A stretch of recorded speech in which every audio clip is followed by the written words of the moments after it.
time, we ask you to remain standing. We'd like to invite Martin J. Alonzo III and Terry J. Wilson to the podium, please.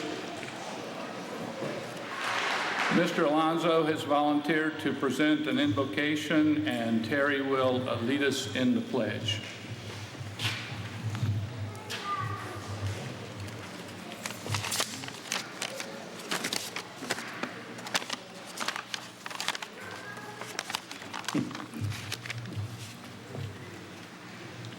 Father, we thank you for this memorable celebration of success. Every graduate represents dedication, determination, and perseverance. We ask you, Father, to fulfill the dreams and vision of everyone as he or she journeys into the future. May you guide and bless all of them and their families. In Jesus' name, amen.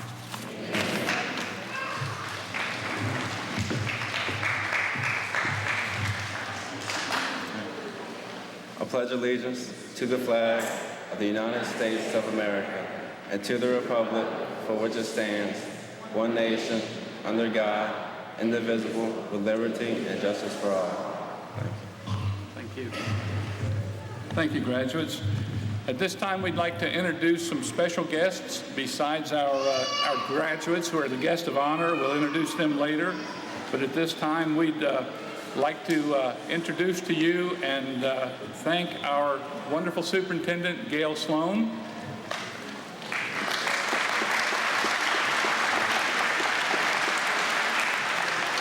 Our deputy superintendent, Trey Foltz.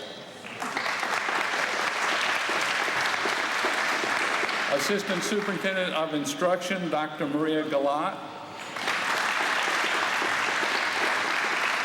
Our Assistant Superintendent of Human Resources, Pete Jabia.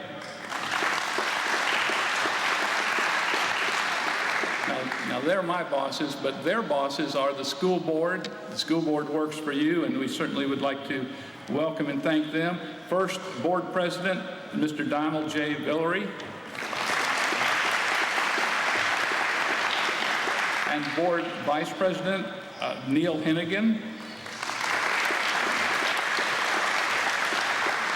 Also representing District 10 is Mr. Ronald Betancourt.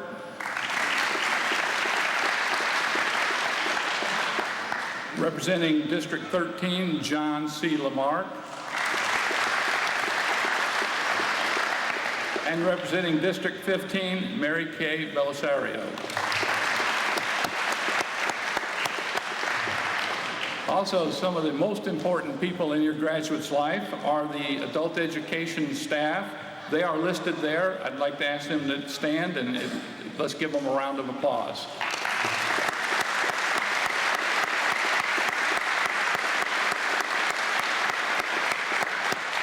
Now, we have one special one that we have to honor tonight. Sadly for us, she's retiring. Miss Barbara, would you stand up, please? And as a token of a memento of our love for you, we give you those flowers and wish you best wishes on your retirement.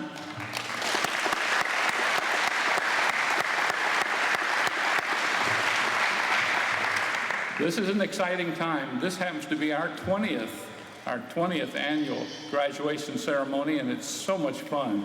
It's so great to honor these graduates because they've come a long way. They've worked hard. They had to overcome many obstacles and challenges. They had to work, take care of families, and go to school. So you know they wanted that education. You know they worked hard for it, and we're very proud of them. We're so pleased to honor them tonight. We have some guests of honor that we'd like to present a few testimonials to you, and they will tell you their story. First, we'd like to introduce Claude Giyatt. He is a mental health counselor. He has a master's degree in divinity. He's a licensed professional counselor and also a licensed marriage and therapy therapist. And we welcome him to the podium.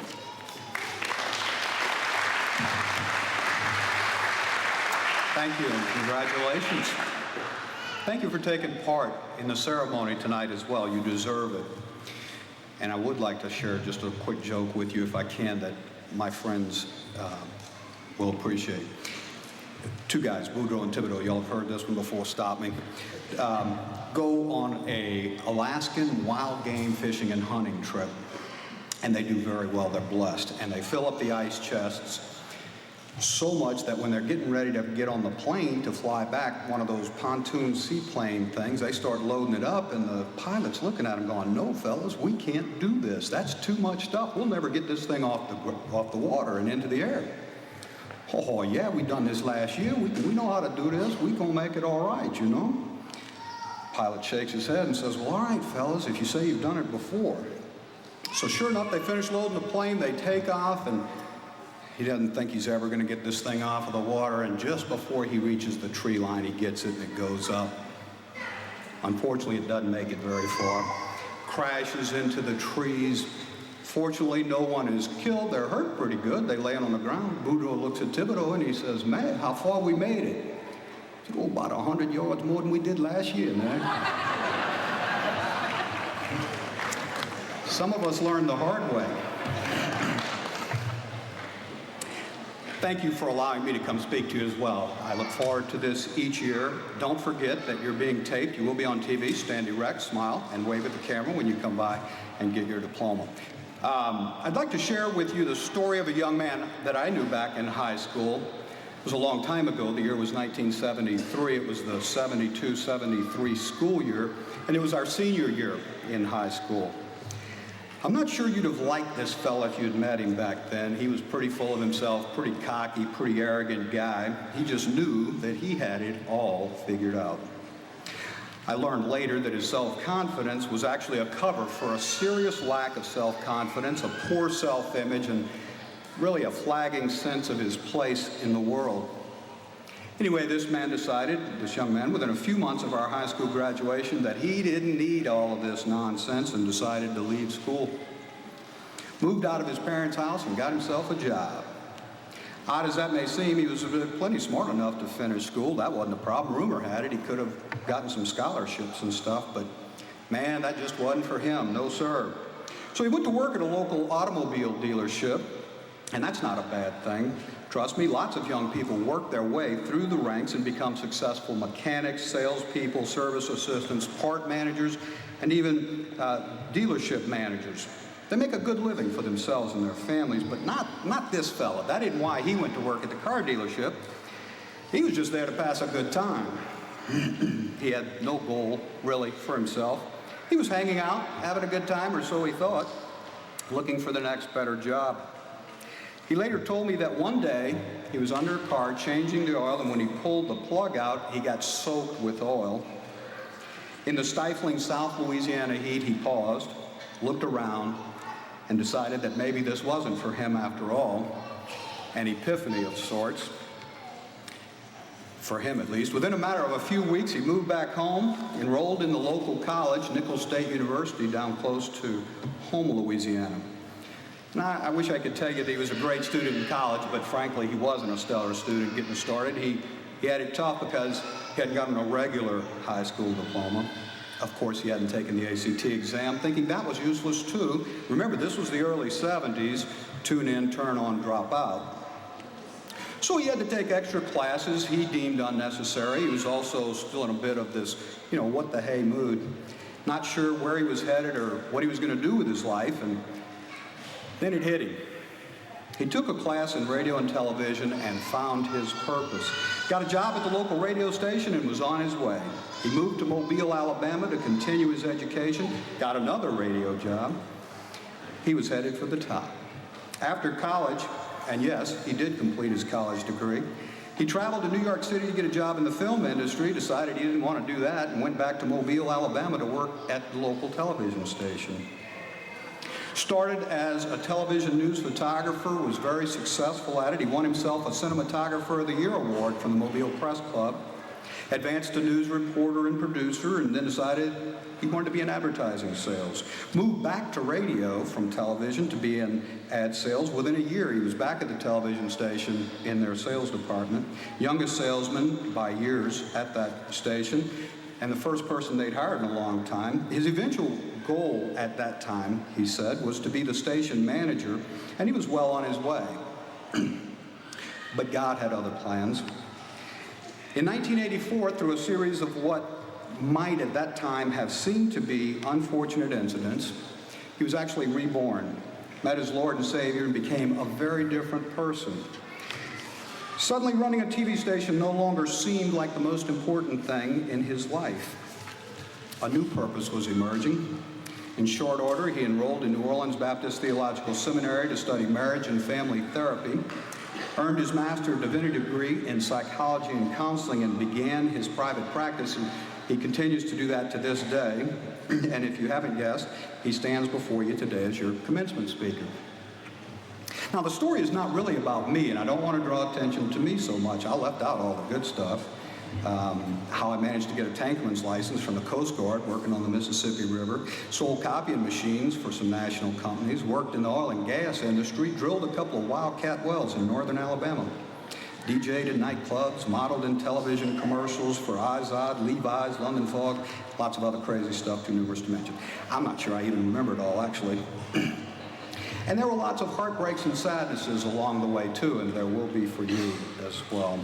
Now, the point of this presentation is to encourage you to discover your gifts and your talents. You have completed the requirements for your high school equivalency diploma.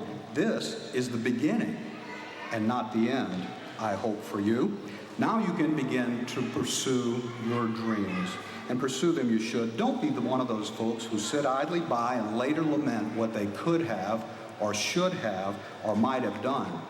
Go for it. Each of you has a story to tell, not unlike my own, probably. You had difficulties and challenges that prohibited you from earning your high school diploma the traditional way. Please don't let that stop you from continuing on. Continue on to let education open doors for you. Community college, college or university, technical schools, distance learning schools, continuing education courses all offer opportunities for you to continue your journey. Read a book, do an apprenticeship. Anything to improve yourself will improve you, as well as your ability to provide for your family. For me, I can't decide now if I want to do law school, MBA, PhD in counseling, or some other method for continuing my journey, but please don't tell my wife, she'll kill me. Thank you.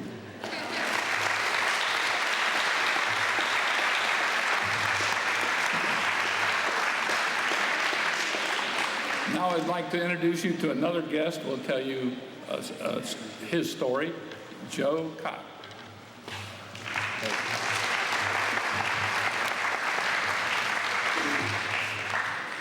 Good evening. My name is Joe Cott. Congratulations to the graduates, the family, and friends of graduates, as well as the educators and administrators who made this possible. When I read over this speech today with a friend, I was told that my speech was great, but that a speech of this nature should always make your audience laugh at least once. So here goes. What's the difference between a catfish and a lawyer? The difference is that one's a bottom-crawling scum sucker and the other is just a fish.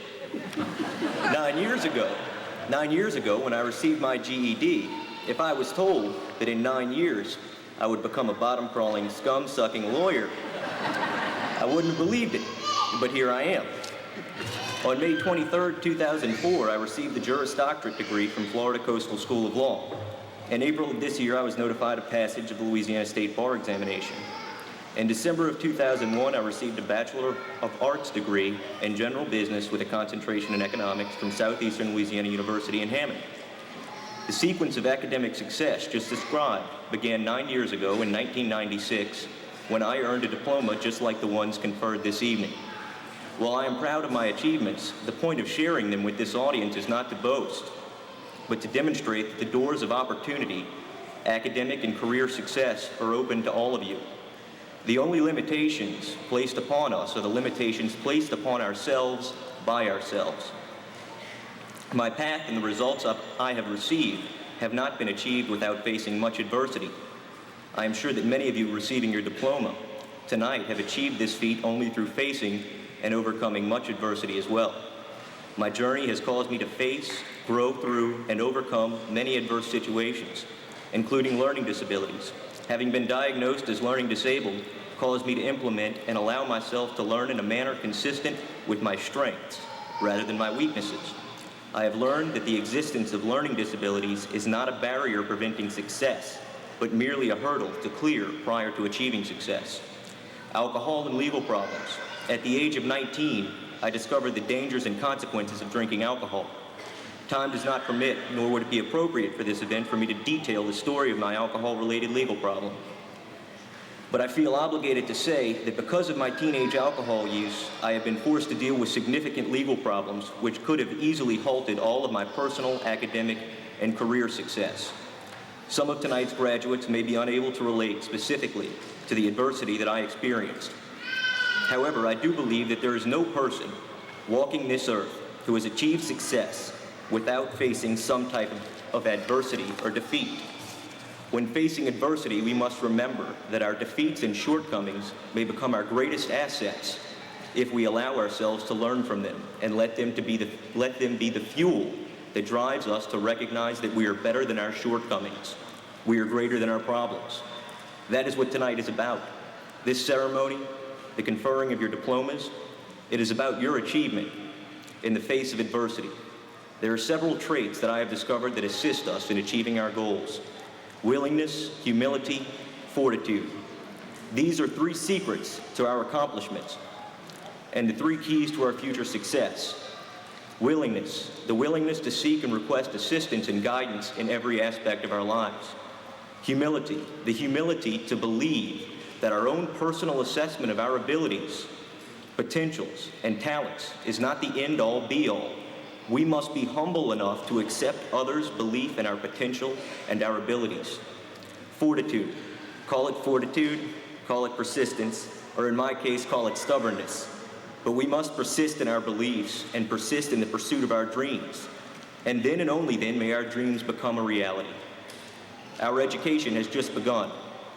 Our desire to do better, to better learn and understand the people, ideas, and world around us should not be quenched by the receipt of a degree. In fact, the earning of a degree should foster an even greater desire to learn and understand the things around us. Our task now as we re-enter the world is to continue to grow and to learn, assist our communities, and assist the development of the most important aspect of our lives, the people. Thank you. Congratulations. Good evening.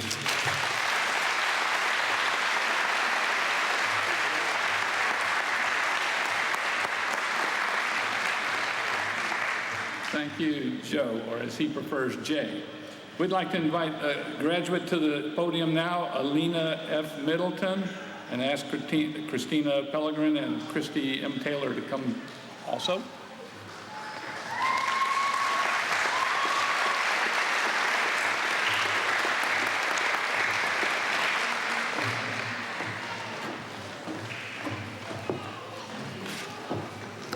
Good evening, Ms. Sloan, Dr. Cherry, members of the school board, and graduates of 2005. I feel great that I am getting an education. I know I can do anything I put my heart into. When I was younger, I did well in school. As I became a teenager, however, I didn't make the smartest choices. I made mistakes in my life, and I am sorry for what I have done. Even though I have learned from them, the past belongs in the past. Thinking about it only brings me down. Because of these things, I have decided to make a change in my life. I'm getting an education. I refuse to fear failing, and I have realized that I will only fail by not trying. I want to be a registered nurse, and honestly, right now, trying is a challenge.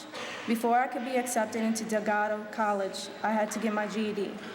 I had to finish all of my prerequisites and take a PAC test before I could be accepted into nursing school. No matter what happens, I am going to study hard and do my best because I'm ready to hold up my head up high. I would like to thank God for giving me the strength and confidence, to my family, especially my son, husband, and my father, for supporting me and the changes I have made to get to this point in my life. Without them, none of this could be possible.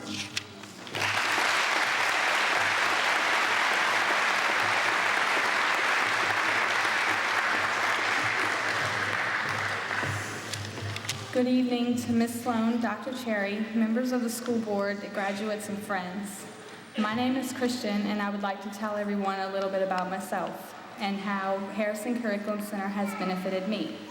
I am a mother of 4 and a wife to a great man. I quit school 7 years ago. I thought it would be great to just stay home and be a wife and a mother. But it didn't really hit me until my little sister, who is 7 years younger than me, started Covington High. And then I realized that I wanted to go back and better my life and my family's life. I started taking the classes in January. I took my GED test in March. It was so hard waiting for the results for the last 2 weeks. But when I finally got my scores and my diploma, it was like somebody had given me a passport to go anywhere in the world. And it just felt good to achieve that.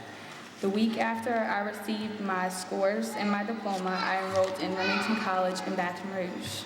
I'm going to be a pharmacy technician. It has been 1 month since I started Remington College, and I love it. I could never regret getting my GED because I wouldn't be where I am today. Thank you.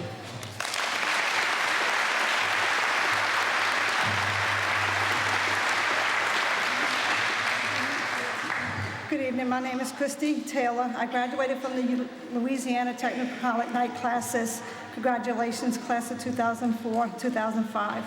I would like to start by saying I was very excited when I was excited whenever my teachers, Mr. Cluster, Mr. Walker, Mr. Kinsey, and Ms. Dollar asked me to be a speaker here at the graduates. By standing here today, I fulfilled one dream. While I am excited to have received this honor, I feel saddened as I reflect that this part of my dream is partially completed, but now I have a new one. The dream of furthering my education with a college degree and owning my own business one day. I am now enrolled in the University of Phoenix College for business management. But my true meaning of going forward with my GED is my children. I would like to read something to you that my 13-year-old daughter wrote. Who do I admire the most? I admire my mother most. I admire her because she is nice to everyone, even people she doesn't know. My mom does not have the best job in the world, but I don't care. My mother works as a front desk manager at a hotel. My mom dropped out of school in the 9th grade. Now she is 35 and she regrets it. She has 3 children and a husband and still made time to go to GED school. Now she has her high school diploma. It took her about 4 times to get it right, and finally she passed. My mother always tells me and my sister to stay in school and don't drop out. And I always tell her, we are not going to make the big mistake that you have made. We will stay in school and get our good education. Now my mother is thinking about going to college. Her boss is going to help pay for it. Her boss wants her to go to college, to get a college diploma so she can stay and manage the Best Western of Slidell. This time, my mom is saying, I think I can, and I will. My mom wants her college diploma so she can manage the hotel or even own her own business one day. I am happy that she got her high school diploma and never gave up, and that is why I admire her the most. My mother's name is Christy Taylor, and I am proud that she is my mother.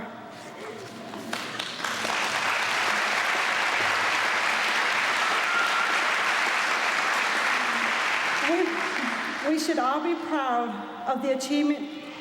We should all be proud of the achievement and thank our family and teachers for providing us the opportunity to be here tonight. I'm most thankful to my family and Mr. Cluster that never gave up on me. Even when I wanted to give up, Mr. Cluster always stood there and said, don't do it, you've gotten this far. Thank you, Mr. Cluster, Mr. Walker, Mr. McKenzie, Ms. Dollar, for never giving up on me. Thank you, Mom, my brother, my sister, my husband, and my friend Veronica for always being there and giving me the endless source and support and courage that I needed. The future holds great things for us: higher education, successful careers, and the ability to provide more for our families. Keep all your dreams and goals alive. Never give up. Finally, thank you, guests, for being here tonight. Thank you.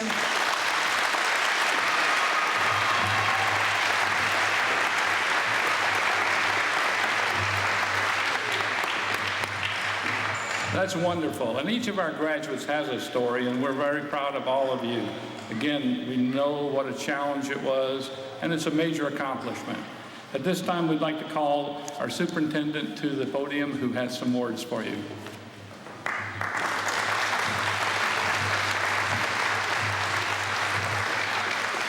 Tonight's graduation exercise is the 8th high school graduation that I've attended in a little over a week. And you might think I'd be glad to be here because it's the last graduation ceremony to attend this year. But the truth is, this is always such a special occasion. And I think that's mostly because of the testimonials that we hear every year from students who appreciate the achievement that they've realized when it was difficult to overcome obstacles and to meet the challenges that many have to face to earn what you've earned here tonight.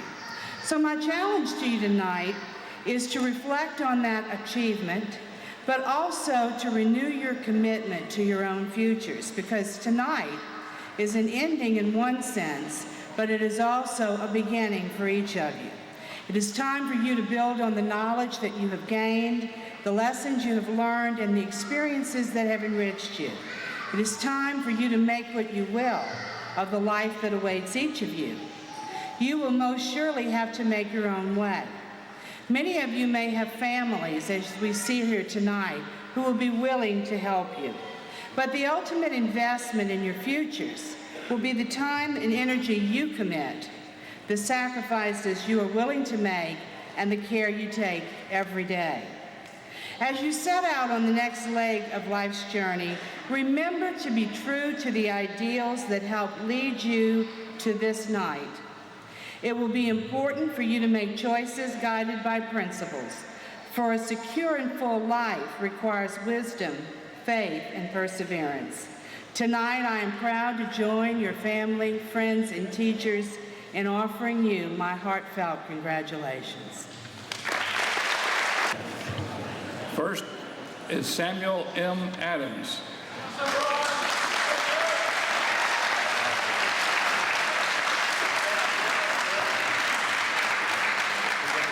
Martin J. Alonzo III.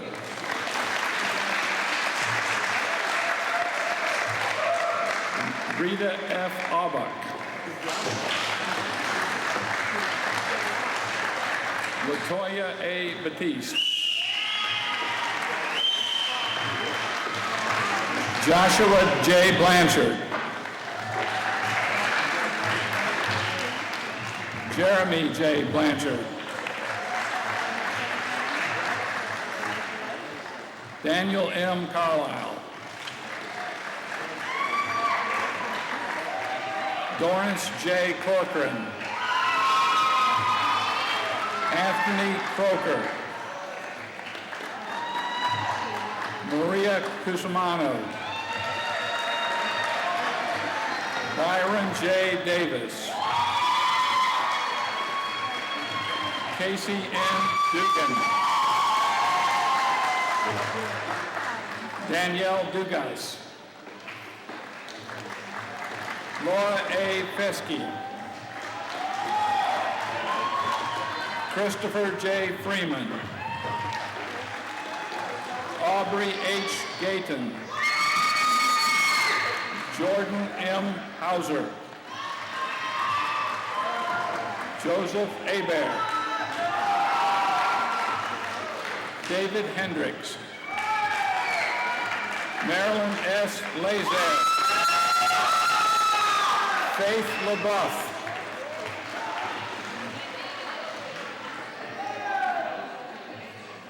Amanda Lewis. Christopher Manger. Morgan E. Marijana. Jennifer E. Miners. Alina F. Middleton. Megan Miles. Paul A. Monjour. Terrell Monroe. Daniel R. Nye. Stephanie Paulina Paelio. Jerry Payton Jr. Christian A. Pellegrin.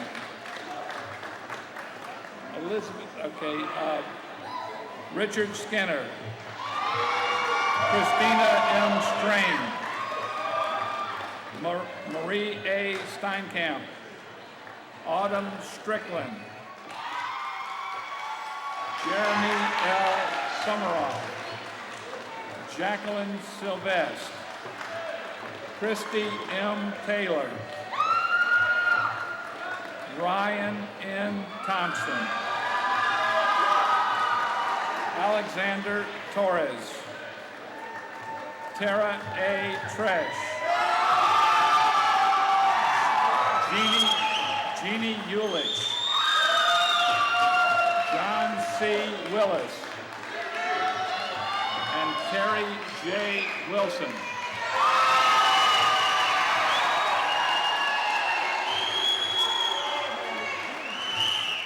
Dr. Cherry always lets me say this because I just think it's the best thing that I ever get to say.